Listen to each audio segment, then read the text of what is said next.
एक बार एक किसान परमात्मा से बड़ा नाराज हो गया।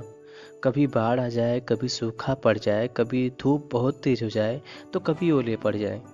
हर बार कुछ न कुछ कारण से उसकी फसल थोड़ी खराब हो जाया करती थी। एक दिन बड़ा तंग आकर उसने परमात्मा से कहा, देखिए प्रभु, आप परमात्मा हैं, लेकिन लगता है कि आपको खेती बाड़ी की ज़्यादा जानकारी नहीं है।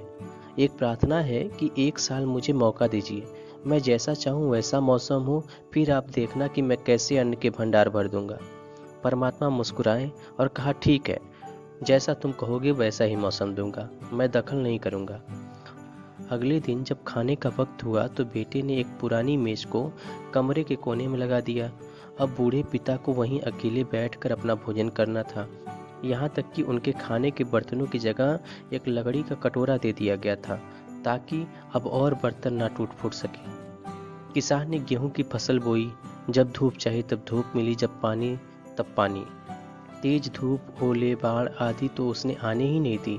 समय के साथ फसल बढ़ी और किसान की खुशी भी, क्योंकि ऐसी फसल तो आज तक नहीं हुई थी। किसान ने मन ही मन सोचा कि अब पता चलेगा परमात्मा को कि फसल कैसे करते हैं। बेकार ही इतने बरस हम किसानों को परेशान करते रहे। फसल काटने का भी समय आया। किसान बड़े गर्व से फसल काटने गया, लेकिन जैसे ही फसल काटने लगा, एकदम से उसकी छाती पर हाथ रखकर वो बैठ गया। गेहूं की एक भी बाली के अंदर गेहूं नहीं था, सारी बालियां अंदर से खाली थीं। बड़ा दुखी होकर उसने परमात्मा से कहा कि प्रभु, ये क्या हुआ? तब परमात्मा बोले, ये तो होना ही था। तुमने पौधों को संघर्ष का जरा सा भी मौका नहीं दिया, न तेज धूप में उसको तपने दिया, न आंधी ओलों से जूझने दिया। उनको किसी भी प्रकार की चुनौती का एहसास जरा भी नहीं होने दिया, इसलिए सब पौधे खोखले रह गए। जब आंधी आती है, तेज बारिश होती है, ओले गिरते हैं, तब पौधा अपने बल से ही खड़ा रहता है।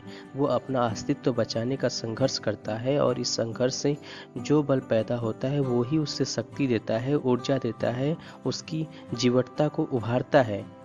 सोने को भी कुंदन बनने के लिए आग में तपने, हथौड़े से पीटने, गलने जैसी चुनौतियों से गुजरना पड़ता है, तभी उसकी स्वर्णिम आभा उभरती है, उसे अनमोल बनाती है।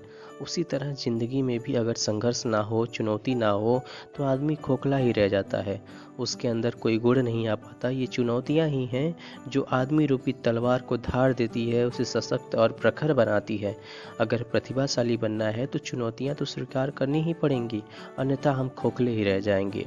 अगर जिंदगी में प्रखर बनना है, प्रतिभाशाली बनना है, तो संघर्ष और चुनौतियों का सामना तो करना ही पड़ेगा।